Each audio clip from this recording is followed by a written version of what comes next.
శ్రీశైలం నుంచి నాగార్జున సాగర్ కి రికార్డ్ స్థాయిలో 5,28,000 క్యూసెక్ల వరద నీరు వస్తూ ఉంది.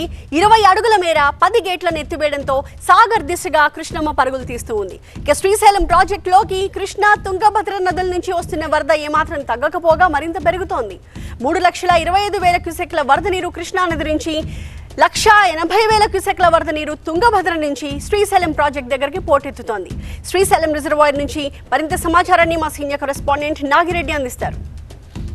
శ్రీశైలం రిజర్వాయర్కి ఇన్ఫ్లో ఇంకా కొనసాగుతూనే ఉంది. ఇన్ఫ్లో మరింత పెరిగింది. ఇటు కృష్ణా అటు తుంగభద్ర రెండు నదుల నుంచి పెద్ద ఎత్తున వరద నీరు వచ్చి చేరుతుంది. దీంతో శ్రీశైలం రిజర్వాయర్కు భారీ ఎత్తున వరద ప్రవాహం కొనసాగుతుంది. కృష్ణా నది నుంచి దాదాపు పెద్ద ఎత్తున శ్రీశైలంకు నీరు చేరుకుంటున్న పరిస్థితి ఉంది. ఇటు తుంగభద్ర డ్యామ్ కూడా పూర్తి స్థాయిలో 33 గేట్లు ఎత్తి, అంటే దాదాపు అన్ని గేట్లు ఎత్తి నీటిని దిగువకు విడుదల చేస్తున్నారు.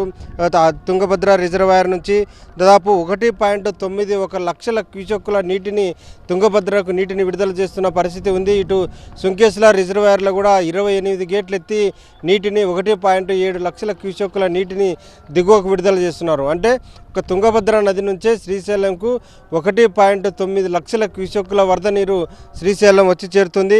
ఇటు కృష్ణా బేసిన్లో కూడా అన్ని ప్రాజెక్టులు పూర్తిగా నిండిన పరిస్థితి ఉంది. ఆల్మట్టి రిజర్వాయర్ దాదాపు 3.28 లక్షల క్యూసెక్కుల ఇన్ఫ్లో ఉంటే 3 లక్షల క్యూసెక్కుల నీటిని దిగువకు విడుదల చేస్తున్నారు. ఇటు నారాయణపూర్ రిజర్వాయర్ కూడా పూర్తిగా నిండిపోయింది. 3 లక్షల క్యూసెక్కుల నీటిని 30 గేట్లు ఎత్తి దిగువకు విడుదల చేస్తున్నారు. ఈ నీరంతా కూడా జూరాల ప్రాజెక్టులోకి వస్తున్న పరిస్థితి ఉంది. ఇటు జూరాల ప్రాజెక్టు కూడా 45 గేట్లు ఎత్తివేసి 3.24 లక్షల క్యూసెక్కుల నీటిని దిగువకు విడుదల చేస్తున్నారు.